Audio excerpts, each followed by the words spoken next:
So to break the ice, so to speak, they rolled up these big bombers and sort of had to have the ritual of smoking these to sort of bond before everybody felt comfortable. And if that's the situation I'm recalling, I remember being overwhelmed by the size and the potency, and I had like one hit. And then I faked it. I pulled the Clinton. I breathed it in, but I didn't inhale. Something like that. I could be a little off in that, but something like that. But I mean, obviously super talented. The music, that they created was way ahead of its time. And yet they were very diverse. If you listen to like HR's record, Human Rights, he's not just hardcore. He's not just one trick pony. He's all over the map musically. He had a lot of influences. So he was musically very, very diverse, and that's the artists that I appreciate the most. The ones who don't just fall into one style, but are willing to mix it up. How do you meet Jim Monroe? So he and I keep in touch. Went to Del Mar with him last year, a few months ago.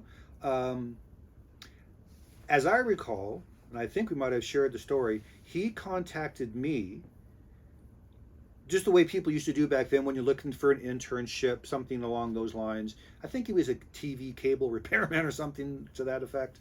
But I think he contacted me. He says, "Hey," he goes, "I'm, looking for a gig, could I intern?" Something to that effect. And my approach then, as now, was always to do face-to-face, like you and I. I told you in the email, I don't think the connection is the same, on a phone call or certainly on a Zoom, whatever. So I always, well, let's meet, let's talk, because I feel like I can get to know people, So I never, ever, ever book a session, not once, without meeting the band face-to-face, where it's not just the music I'm listening to, but I'm just kind of sizing them up. Do I want to spend months and months in the studio locked in with these guys? Is this going to be a fun time? Am I going to be able to do a good job for them? So that's what I'm really sizing up, is just them as people. And luckily I've only had maybe 2 or 3 negative sessions in my whole life, but that's why I do the face-to-faces that last usually a couple hours prior to any booking of any time ever. With Jim Monroe and Paul Miner and Tepe and all the rest, similar situation. I would, well, let's meet, let's talk, let's hang out for a little bit. So Jim and I met, and right away I could tell, he was about the music. Back then I used to have a term I used called players, which took on a different connotation later on. But to me, a player, so Mike, Popeye, Jeff Ace, Rosas, Steve Soto, oh, big time. People, so, let's face it, Evan, that most bands, not all, but generalizing here a little bit, it's a guy and 3 or so followers. Yeah.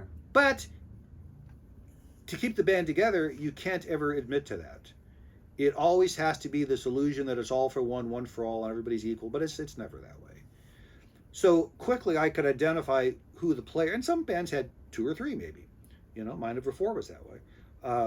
But in the musician's case, I can usually say, yeah, Todd Trout, 30 years from now, he may have a career and a family, but he's still going to be playing music. Yeah. And sure enough, he called me the other night, still playing music. Yeah. And I could tell as soon as I met him, yeah, he's a player.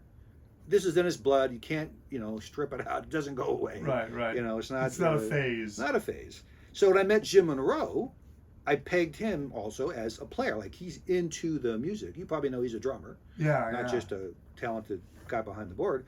But right away I could tell he's one of us, so to speak, in his approach to music and, performance issues. And, he's got this droll, dry sense of humor, which is how and why they named the Monroe Doctrine. Did you ever hear the alternate name? I've heard some, but talk to me. Tell me. Had it not been, because I think Jim was a little taken aback at first, like, "Wow, my name, don't do that." So I think he shot back. He goes, "Here's the name." He goes, "Call it Farside hyphen the other white meat." And I said, "Oh man, now, so a guy like Jim Monroe, great guy, love, and still doing it, by the way." Oh, totally. But more kind of one of your contemporaries. How much pride do you have in a guy like Paul Miner? Oh, all those guys, immense. Because again, similar to Jim, when I first met Paul with his brother Jim, and they were the first straight edge band I had done. I just again recognized a common soul that he and I felt and thought the same way about music. And again, to me, he was a player. Yeah. And sure enough, here he is, 30 years later, still doing it. Because he was one of those guys who, at the end of the session, the other guys were going home, packing up their shit, and Paul would be like, "Hey man, like when you're trying to, patch over a bass guitar and duck it to the kick drum, and like how do you get the gates to set up, and what's the attack time?" And he's like asking me all this shit, and I'm like, "Oh yeah, he's into it."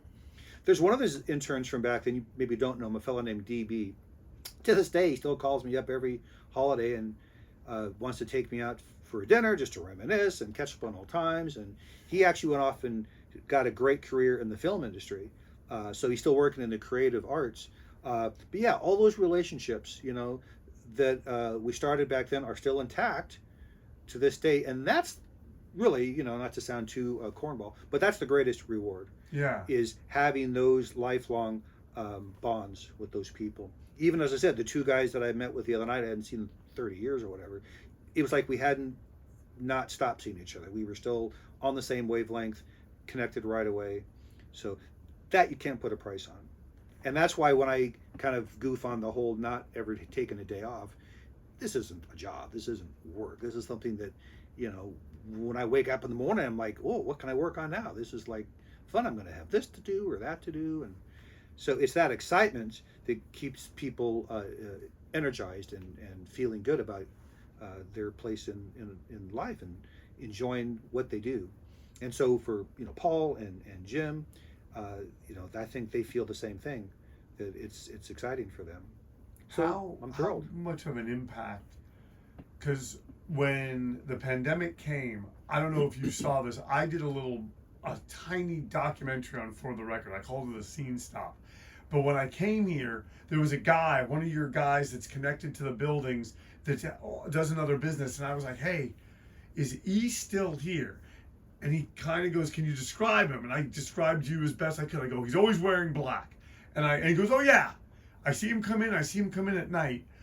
What was the pandemic like for you being here? Like, how did you operate within that? I caught a break, just sort of a happy accident, as we call it in musical terms, where for years I had been planning an additional studio in the back of my mind, down by the Back Bay. And Newport. Yeah.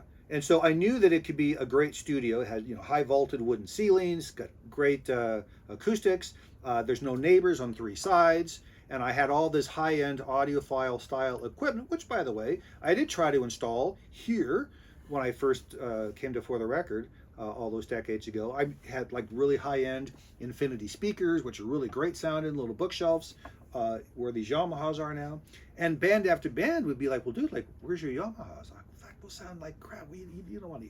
Yeah. We're used to those. Really? Okay, so I take down the good speakers, I put up the shitty speakers. Okay, that's what you want. And so I just sort of put the good stuff away. But I realized, this is my opportunity to use the good high-end equipment. And so just coincidentally, about 3 years ago, one of the singers I work with, who happens to do, floors and tile work, I had him come in and redo the floors for me. Then I had some wiring guys come in and lay all the cabling and all the wires, and step by step, I bought all the gear. I basically duplicated. It's like a mini For the Record, essentially. It's got the same equipment, just smaller versions. So I call it E, the record. But it's not set up as a recording studio. This is the recording studio. But when it comes time to editing, fixing, mixing, mastering, I can take all that stuff home and work remotely. And bada bing, here comes stupid virus. And so I was able to not miss a beat, keep working throughout because I had this now remote setup.